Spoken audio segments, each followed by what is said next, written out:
Gracias, Víctor. Y gracias por venir. Y Índigo en realidad fue una acción conjunta con mi esposa Cecilia. Sí, que quede claro. Sí, ya esa época pasó. Bueno, de lo que se trata, haré como un esbozo de algunos elementos sobre cómo dar un marco acerca de las emociones, para poder facilitar dentro de este marco la conversación posterior. Eh, y la ventaja de este marco es que en realidad va a caber en una diapositiva, así que puede estar ahí como presente. Así que, eh, eh, y para entonces, para empezar, quisiera empezar con una breve historia de la vida. ¿No? Y dice así: al principio de la vida existía la célula, y estaba hecha de tiras de información que se autorreproducían. La célula pudo subsistir gracias a que estaba dotada de afectividad o de emocionalidad. Esta facultad la hacía sensible al entorno. La función de la emoción era de orientar la acción de la célula desde su interior al exterior hacia su supervivencia y su reproducción, y al mismo tiempo orientarla a evitar lo que le hiciera daño. En esta dinámica de supervivencia, reproducción y evitar el daño, unas células se juntaron con otras células y generaron un organismo multicelular. Algunos de estos organismos multicelulares generaron sistemas nerviosos y cerebros, y siempre impulsados y guiados por la orientación emocional propia de la evolución natural. Algunas especies de estos organismos generaron algo particular: cerebros sociales. Se volvieron más sensibles a los objetos y a otros sujetos. El entorno pasó de ser solo un entorno natural a ser también un entorno social. Eventualmente, estos organismos se volvieron autosensibles o sensibles a sí mismos. Esta toma de conciencia de sí mismo posibilitó la aparición de una representación de sí mismo para sí. Así evolucionamos hasta hoy, como organismos complejos que nos movemos impulsados por la emoción, que es lo que ocurre en nuestros encuentros con el mundo, con los otros y con nosotros mismos. Así va la vida. Entonces, vamos a empezar. Una palabra sobre el título de la paradoja de las emociones, y estoy utilizando la palabra paradoja en dos sentidos. El primer sentido de la palabra paradoja es proponer una idea que sea contraria al sentir habitual y al sentido común y del pensamiento corriente acerca de lo que son las emociones, pero al mismo tiempo proponer otra visión que tenga elementos de verosimilitud. El concepto habitual de las emociones es que son reacciones automáticas a los eventos externos. Y lo que quisiéramos compartir con ustedes hoy es ver las emociones como atribuciones en nuestros procesos de adaptación. En el otro sentido es que las emociones constituyen un misterio y debemos reconocer que no sabemos lo que son. Aunque todos sabemos lo que son, igual nadie sabe lo que son. Pero para dejar un marco de referencia, vamos a dar una definición operacional que permita establecer un elemento común para la conversación.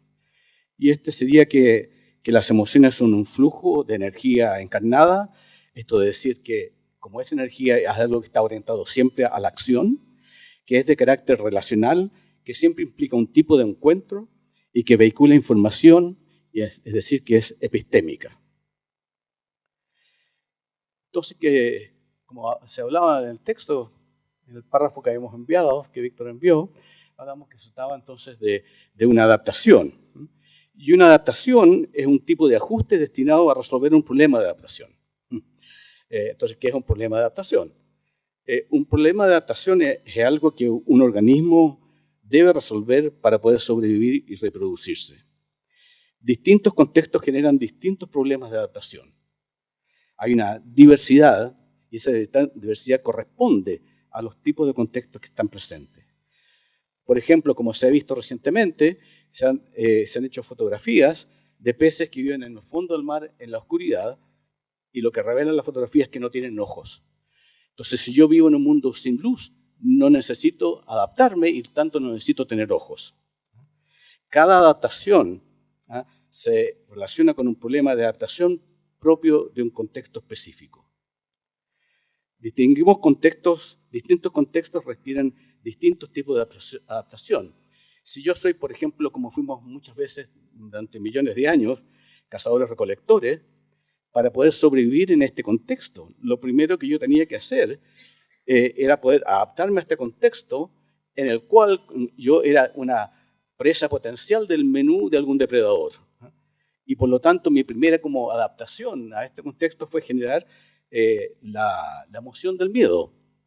Es decir, poder tener un mecanismo que me permita detectar las amenazas que terminarían en el plato de algún depredador. Entonces, la emoción del miedo constituye el mecanismo para detectar y evitar el depredador, y haciendo que me prepare el cuerpo para salir corriendo o para hacerme el muerto o para contraatacar si acaso me diera la fuerza.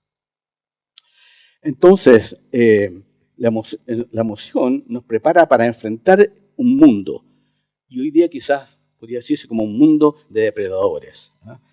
Me recordé cuando estaba escribiendo esto que al principio de la dictadura apareció un grupo que eran los pirañas, los primeros depredadores de este modelo. La emoción del asco, por ejemplo, es lo que nos permite sobrevivir evitando la comida que nos daña. Entonces, lo que algunas personas llaman las emociones básicas, como por ejemplo el miedo, el asco, el juego, el pánico, son de hecho mecanismos de adaptación de la especie humana que ha desarrollado en un contexto físico. En el contexto físico, ¿cuál? El de las sabanas africanas, por ejemplo, de nuestros ancestros. Cuando recién acabamos de narrar la historia de la vida, hablábamos del desarrollo de un cerebro social, es decir, de un contexto social. Entonces, desde muy temprano algunos mamíferos desarrollamos la práctica de juntarnos en grupos como forma de sobrevivir en el contexto físico. Para los depredadores era mucho más fácil atrapar a una persona sola, pero cuando hubieron varios era más fácil detectarlos y poder defenderse colectivamente de aquello. Entonces, con ello creamos un contexto social. Y con ello las formas de relacionarnos con otras personas. Servía para poder formar alianzas, para poder organizarnos, también incluso en este contexto social, la forma de generar jerarquías. Entonces, para mejorar la adaptación al medio físico, por ejemplo, la búsqueda de alimentos con otros humanos, se supone que hay que aprender a coordinarse con otras personas, formando alianzas, formando organizaciones y formando, como decía, jerarquías. En el contexto social, sin embargo, crea algunos problemas especiales, como por ejemplo la competencia por alimentos, cuando escaseaban. Entonces, por ejemplo, la rabia y los miedos surgían como para protegerlo, los gruñidos también. Había competencia para encontrar parejas. Entonces el tema aparece como las envidias y los celos. Pero con todas las dificultades que presenta, en este grupo particular de mamíferos, predominó la idea de vivir en grupos, lo que impulsó problemas de adaptación al contexto social como forma de adaptarse al contexto físico. Ahora ha pasado bastante tiempo y la vida se ha complicado hay una dificultad nueva con estas emociones básicas, más bien arcaicas, que nos sirvieron mucho en tiempo para poder operar en un mundo más contemporáneo. Como por ejemplo, vivir en un pueblito hoy de unas 100 personas implica que todo el mundo se conoce y siempre para poder estar en ese grupo uno se conoce, se ayudan recíprocamente y cooperan so pena de ser excluido del grupo. Entonces, si alguien destruye, roba o rompe las reglas, debe sentir vergüenza o ser tratado como un sinvergüenza y queda excluido. Y si por algún motivo no tiene que comer, es muy probable que el hecho de haber sido excluido lo excluya incluso del apoyo de alguna gente, incluso salvo que haya una familia que decida acogerlo. Hoy ya no vivimos en pueblitos. Europa está llena de pueblitos que han sido abandonados y en realidad es muy distinto vivir en un pueblito que vivir en una ciudad como de 7 millones de habitantes como Santiago, donde una característica principal de este cambio es el anonimato. Entonces, el anonimato y las regulaciones sociales tienden a debilitarse cuando hay anonimato. Ahora, cuando a mí me importa lo que piensan las otras personas de mí, entonces se instala una cosa que podríamos llamar una moral emocional, que es el cuidado de la otra persona, y también de vuelta la reciprocidad en este proceso. Pero en las sociedades postmodernas ya no me importa tanto lo que piensen otras personas de mí. Aquí quisiera como introducir y dejar planeando una idea de la identidad, la sociedad grande como un tema emocional fuerte, el tema como tema de la identidad. Es un mundo anónimo, y lo que yo pienso de mí y mi identidad la puedo manejar en otro espacio como, por ejemplo, el espacio del mundo digital. Ahora, el mundo emocional heredado, eso de las emociones básicas, opera fundamentalmente en el inconsciente. Y esto es un punto bien complejo para nosotros hoy día y bien central. No tenemos mucha conciencia de las emociones básicas. Ellas funcionan bien y cuando sirvieron para desarrollar bien los problemas del mundo arcaico. Pero hoy día, en medio de la inconsciencia, esta relación es un tanto compleja. Los temas contextuales, físicos, sociales y personales representan un desafío importante como es la redefinición de las reglas básicas del funcionamiento social, como por ejemplo lo que se está planteando hoy una nueva constitución. En la historia de la vida identificamos 3 categorías entonces de contexto, que en alguna medida ojalá podamos tener presente: el contexto físico, la adaptación al contexto físico, la adaptación al contexto social y la adaptación a su propio contexto que es el que tiene cada uno. Cada uno presenta temas de adaptación diferentes. Entonces, centrémonos en el tema de las emociones, que era el tema central. Una particularidad de la paradoja es decir que las emociones son cognitivas. Normalmente la gente que se dedica un poco al estudio de la mente ha hecho como esta distinción entre que el pensamiento es cognitivo y las emociones son conativas, generando entonces todo el mundo emocional fuera del mundo cognitivo. Pero nosotros queremos argumentar que la emoción es cognitiva. La palabra cognitiva viene del latín cognitus, que es el principio pasado de conocere, y conocere, ya como todos podemos adivinar, quiere decir conocer. Entonces, la palabra cognitiva es definida como la capacidad que poseemos los seres vivos para obtener información del entorno, procesar la información, evaluarla, emitir juicios y percibir lo que ocurre y preparar la orientación de nuestra acción de vuelta hacia el entorno. Entonces, en este sentido, queremos elaborar ahora sobre esta definición, ¿no? Y como yo he aprendido que cuando uno habla, nadie lo escucha, sino que cada uno está escuchando su propia conversación, los que tengan ganas, les diría que traten de ubicar una situación emocional compleja, reciente, para ver cómo algunos de estos conceptos que vamos desarrollando podrían ser o no aplicables a esta situación concreta, para darle un poquito más de carne a estas palabras que voy a decir. Entonces,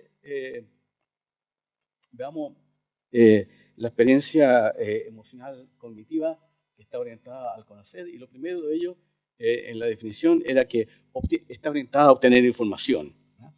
Y lo interesante de las emociones es que las emociones lo que hacen es apuntar a algo que necesita que yo le preste atención. No es cualquier cosa. Nos dan a conocer lo que está ocurriendo, y nos dan información de la situación en que yo me encuentro, pero no recojo toda la información del contexto, solamente tomo aquello que tiene alguna importancia para mí. Y es una función bien clave, que hay un proceso de selectividad en la emoción.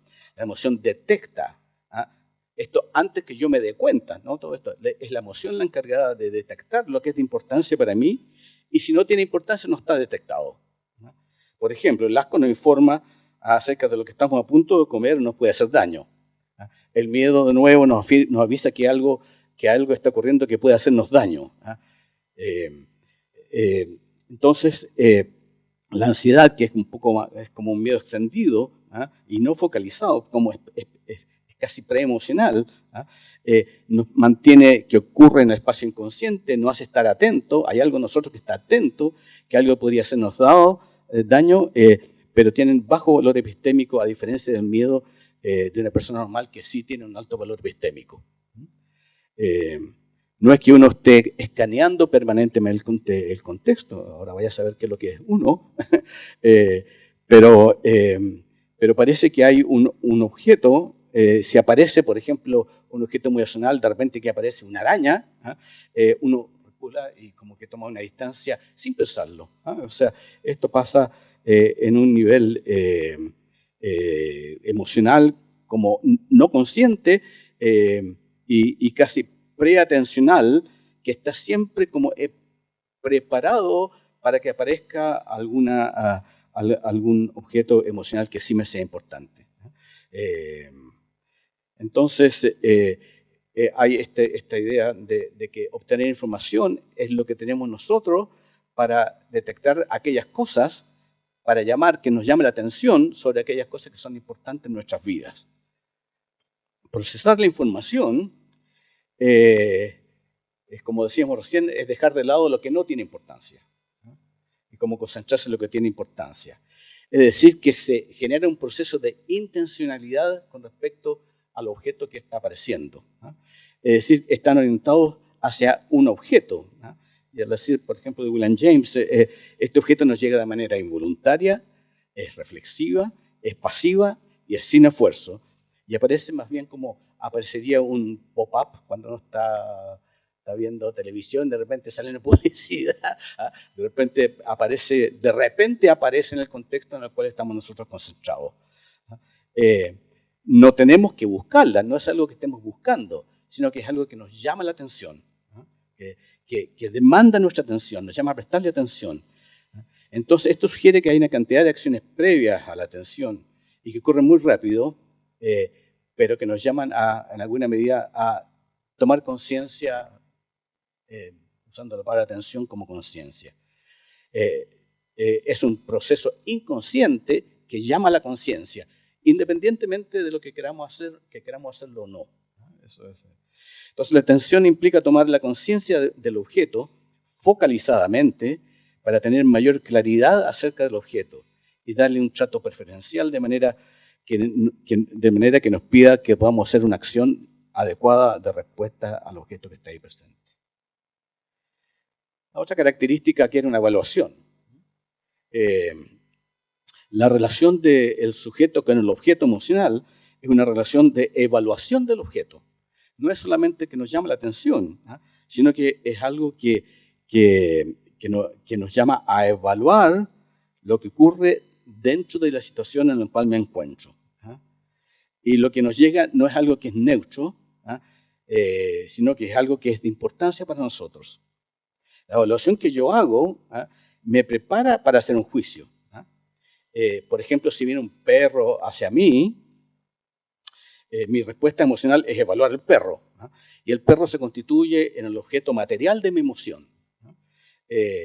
La evaluación es sopesar la importancia del objeto emocional, en este caso el perro o un guanaco o lo que sea, es el objeto material de mi emoción. Pero esto no es lo importante.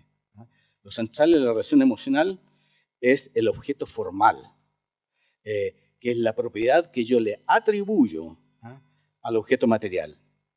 El objeto material es el perro y el objeto formal es la peligrosidad del perro. En realidad, la emoción se relaciona no con el objeto material, sino que la atribución que yo le hago al objeto material en su aspecto de peligrosidad en este momento. Esta evaluación justifica el juicio que yo voy a hacer al objeto. Entonces la otra era emitir juicio. Evaluamos y emitimos juicio. La distinción entre objeto material y objeto formal, en este caso yo identifico el objeto material, pero en juicio la propiedad peligrosa del objeto formal o virtuosa del objeto formal. Con el juicio lo que hago es asignar un valor o un desvalor al objeto material. Entonces, en este proceso, esto está ligado al valor, a lo que uno considera valioso, o quitarle valor, y esto es la manera que yo me represento el animal, o el animal, que bueno con el perro, que yo me represento el animal, es la manera en cual realmente el animal aparece para mí. Ayer estaba en Punta Arenas, ya un curso allá, y al lado del hotel había una AFP Habitat, un edificio de la AFP Habitat. Había, porque estaba completamente destruida, estaba quemada, incendiada completamente. No quedaba nada después del incendio que hubo. Estaba pegadito el hotel, impresionante. Podría poner una foto. Y entonces, ¿cuál es el contexto de esto? Bueno, según el CIPER, en el 2017, la AFP ganaron 660 mil millones de utilidades netas. Súper buen negocio. Pero el tema es que no fue eso, yo creo, lo que pudiera impulsar a las personas como a quemar eso. Porque es un buen negocio. A cualquiera le gustaría tener negocio, sobrepasa las posibilidades de cada uno, la suma de todos nosotros juntos, pero el tema no es la cantidad de dinero. Y no es tanto el tema de que las pensiones son muy bajas. Ese no es el tema. Esos son los objetos materiales. El objeto formal es la injusticia que eso representa en este contexto. Entonces, lo que motiva esto, el objeto formal es la injusticia. Es como para, lo que estoy tratando de hacer es como sacar la atención de los objetos materiales que uno como los confunde en inconsciencia y ponerlos en el objeto formal. Por ejemplo, si yo voy a una fiesta y me comporto de manera inadecuada, voy a sentir vergüenza. La fiesta del contexto tiene sus reglas y acuerdos de funcionamiento, y en este caso el objeto material de mi conducta, el objeto material es mi conducta, y el objeto formal es la vergüenza. Y la vergüenza no es por la conducta, es por lo vergonzoso. ¿Sí? Igual que la rabia surge, en este caso, en el delante de la AFP, por la injusticia, a mí me surge no por la conducta, sino por lo vergonzoso de la conducta. Entonces, es la manera como la emoción me representa a mí la situación en que me encuentro. Es una representación del objeto material en su aspecto sutil, que es lo vergonzoso. Si yo estoy en una manifestación y me encuentro con un muro carabinero, puede que sienta rabia, o lo que sea. El objeto material son los carabineros, pero el objeto formal no son los carabineros, sino que en la manera en que los carabineros pueden ser algo que es de relevancia para mí, es decir, dispararme gas lacrimógeno o balines. No son los carabineros. Si yo soy dueño de una tienda de música, como hemos visto, y me encuentro con los mismos carabineros, es probable que sienta protección y alivio. El objeto material es el mismo carabinero, el mismo muro carabinero, y el objeto formal es mi alivio en la manera en que el carabinero puede ser algo que es de relevancia para mí o de importancia para mí. Me protege. Eso es lo que hace. Un manifestante lanzando piedras a un carabinero no es contra el carabinero como objeto material, sino es la representación simbólica que ese manifestante se hace de la peligrosidad del carabinero. Esto es bastante complejo, porque en el sentido que es si estamos en un espacio de inconsciencia, no podemos distinguir entre el objeto material y el objeto formal. Volviendo a la vergüenza de la fiesta, el hecho que me dé vergüenza ocurre porque he hecho una evaluación de lo que he hecho. Es decir, he generado una comprensión evaluativa de una conducta inadecuada de mi parte. Una comprensión evaluativa. La emoción de vergüenza me permite la comprensión evaluativa porque me motiva a una reflexión y a un llamado de atención o una toma de conciencia de cómo debería ser mi conducta. Y esta es la acción epistémica significativa de la emoción, que nos permite, que la comprensión evaluativa nos permite tener una comprensión, un proceso epistémico de mayor conciencia. La percepción. Bueno, la percepción humana está permeada por la emoción. Uno se relaciona con los objetos evaluativamente, como acabamos de comentar, es decir, asignándoles un valor o un desvalor. Depende de cómo uno esté ubicado. A un carabinero le asigno valor de protección o el desvalor de peligroso. No nos lo representamos como protectores o peligrosos. Uno observa una casa, pero uno no la observa así nomás. Uno observa una casa linda, una casa fea, una casa fachosa, etc. Es una representación del objeto material. Uno percibe haciendo una atribución de significado. Esto tiene, por ejemplo, tiene una experiencia emocional anterior. Por ejemplo, para mí, mi pintor favorito es Van Gogh. Y tuve la suerte que en el Quai d'Orsay, ahí estaban la pintura de los girasoles. Para que les digo como, pues, o sea, una expansión de mi alma, era una cosa absolutamente maravillosa. Me había recordado que hace un tiempo había un japonés que había pagado 52 mil millones de dólares 52 millones de dólares, perdón, por los girasoles. Y no pude comentarle al vecino que tenía, mire, que fantástico, pero él me dijo, mire, ¿sabe usted? En realidad Van Gogh pintó 58 girasoles, pinturas de girasoles.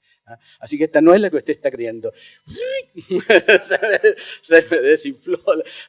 La intensidad emocional se me vino un poquito abajo. Y para colmo, el señor, que era muy sabiendo, muy pesado, me dijo, bueno, y además este es una copia, una muy buena copia, porque la verdadera está siendo así retocada, porque, en fin, lo que sea.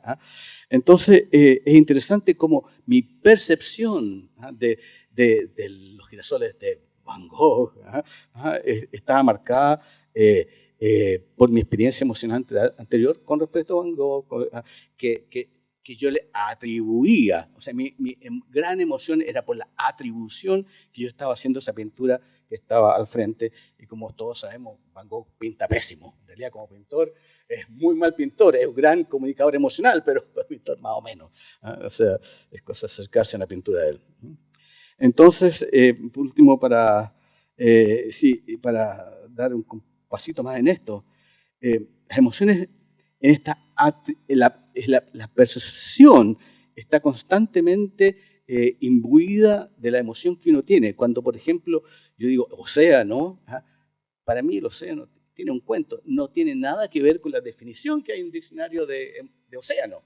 O sea, océano es lo que uno le pone a esta cosa maravillosa y cada uno le pone su historia. Pero lleva un poquito más, porque en alguna medida en este mismo giro, lo que hace la emoción es que genera la esencia del objeto percibido. Como estamos haciendo tantos robots hoy en día, que se da tanta importancia a los robots, que están haciendo iguales a los seres humanos, yo un día me voy a encontrar que un robot va a ser una persona absolutamente idéntica a mi esposa, pero idéntica en todo, porque estos japoneses es increíble lo que hacen, idéntica. Pero yo me voy a parar a este robot, que así me va a hablar incluso con la voz parecida a Cecilia, y yo decir, no es Cecilia. Está todo igual, pero yo voy a saber que no es. Porque ella, para mí, la esencia de ella, para mí, es otra cosa. Cada uno tiene la suya de lo que sea, pero en fin. Entonces, es interesante esta dimensión que en esta cualidad de atribución que tienen las emociones, hacen revelar lo que uno llama la esencia de las cosas. ¿Qué es? Bueno, orienta hacia la acción, es decir, que me prepara para la acción. Eso nos prepara físicamente, todas estas cosas, la manera de la información que obtengo, el procesamiento, la evaluación, los juicios, la forma de percibirlo, me hace cambios biológicos en mí y me preparan para actuar. ahora me preparan para devolver una acción hacia el contexto. Ahora, es interesante que me preparen para una acción, no quiere decir que yo tenga que actuar de esa manera. Ahí hay un espacio. Si estamos en la visión típica que las emociones son reacciones automáticas, no hay lugar a pensar a esto. Pero si nos pensamos que las emociones tienen todas estas otras cualidades que son cognitivas, por lo tanto que está incorporada en la emoción. Cuando uno se pone a explorar la conciencia emocional y la comprensión emocional, que es lo que hacemos con mis colegas, nos damos cuenta que hay un espacio que se produce que mejora la capacidad de respuesta al problema de adaptación que nos está planteando el entorno. Entonces, no sé si tengo ahí una... Entonces, habían como dos elementos, entonces estamos tomando que las emociones son a la vez son cognitivas, pero retomando lo que se le atribuyen los pensadores acerca de la mente, también es conativa. Es decir, que nos da la energía necesaria, nos motiva a actuar. Y aquí nosotros en alguna medida hemos desarrollado una teoría de la acción humana. Al explorar con mis colegas, hemos explorado durante varios años de cómo ocurre la acción y cómo opera la emoción, porque si hay acuerdo que las acciones que tenemos nosotros están impulsadas por la emoción, por la energía emocional. De eso no hay discusión. La discusión es de dónde vienen, qué son las emociones, pero de que son las emociones las que impulsan a la acción. Si uno quiere entender las acciones, hay que entender las emociones. Entonces, el problema es como que se traslada a qué es lo que genera la emoción. Y lo que hemos estado trabajando es que la emoción está generada por dos elementos como fundamentales. No es el gatillo del evento externo, sino que qué es lo que gatilla este evento externo en nuestro mundo de necesidades fundamentales, un poco para hacerlo simple, la onda Maslow, Goldstein-Maslow. En ese caso, estas necesidades no están satisfechas, generan cierto tipo de emocionalidad si es que están satisfechas. Si acaso no están satisfechas, generan rechazo. Y si es que están satisfechas, generan, fluir en lo que estamos. Y la otra dimensión es el valor. Si el valor, como las emociones son las creadoras del valor, es como bien el valor es algo que está vivito y coleando dentro de nosotros. Lo que pasa es que no tenemos muchas veces la capacidad de explorarlo, pero están viviendo y coleando, aunque estén no conscientes, y una transgresión del valor a mí me llama a rechazar. Una afirmación del valor me llama a mí a participar. Entonces, en esta perspectiva que nosotros estamos llamando una teoría de la acción, fundamentalmente la relación que las emociones se generan, no el mecanismo de adaptación a la situación, es que la situación gatilla un proceso interno de evaluación de qué está pasando con mis necesidades fundamentales y qué está pasando con mis valores, que surgen emociones que me motivan a la acción. Quedan dos líneas más. Es la experiencia emocional colectiva, que es algo que es muy presente hoy día y sobre el cual que es casi, podríamos hablar casi por lo menos de mi parte, como una especulación, como fundamentalmente. Una cosa que sí afirmo con toda fuerza es que la emoción es siempre subjetiva.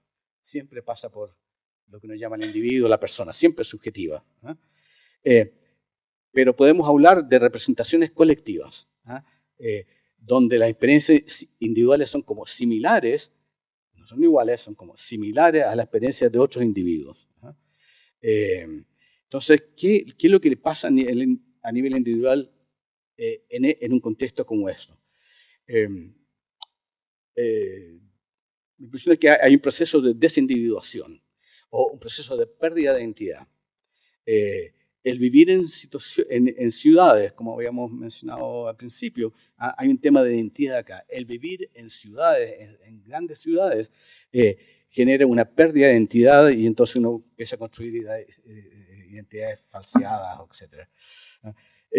Esto ha generado, vivir en grandes ciudades generó algunos estudios, yo no estoy al día en eso, porque lo que pude, estaba buscando, no he encontrado mucho sobre psicología de masas, pero Freud, Adler, Jung plantearon cosas sobre esto. Y la idea es que cuando una persona entra por lo menos de la perspectiva junguiana, uno se conecta con el inconsciente colectivo, ¿ah? Esto pasa a formas más básicas, ¿ah? Freud llamaría esto a formas más arcaicas, y los psicoanalistas dicen que todos son más brutales, pero ahí no estamos muy de acuerdo. Pero en fin, está como una desindividuación para ubicar su identidad en un espacio más colectivo, independiente de que la emoción misma sea siempre una emoción individual. La desindividuación se vive como un proceso de salir de las normas morales individuales y se instalan en el nivel de normas grupales o colectivas, que son menos complejas y son más inconscientes. El individuo existe, hay similitud de las emociones, no son las mismas, hay similitud, pero tocan este espacio que Jung llamaba el inconsciente colectivo o el inconsciente o los arquetipos. Sea lo que sea, esto nos ubica como un espacio de las emociones más básicas, lo que plantean ellos, que son los elementos preprogramados y más inconscientes de los humanos. Y es una especie como de subjetivismo compartido. Hay un espacio de identidad que es falseada, es una desindividuación, o escondida, por ejemplo, toda la cosa de los encapuchados, es una pérdida de identidad para ubicarse en otro espacio, siempre es individual, pero está como en nuestro espacio anónimo, sin identidad, o en las manifestaciones, en la parte más bonita, porque hay muchos lados en las manifestaciones, hay partes bien bonitas en que personas que con pérdida de identidad empiezan a reconocerse en otros que no tienen nada que ver con ellos, y se abrazan, y se besan, y se miran, y se sonríen. Muy bonito. Es el mismo fenómeno, pero como al revés. Y para terminar la última línea, y esta sí que no sé si... dice ahí, que la unidad de análisis importa. Y la voy a como anunciar porque creo que estamos viviendo tiempos transicionales bien complejos. Y todo y un poquito más ontológico, pero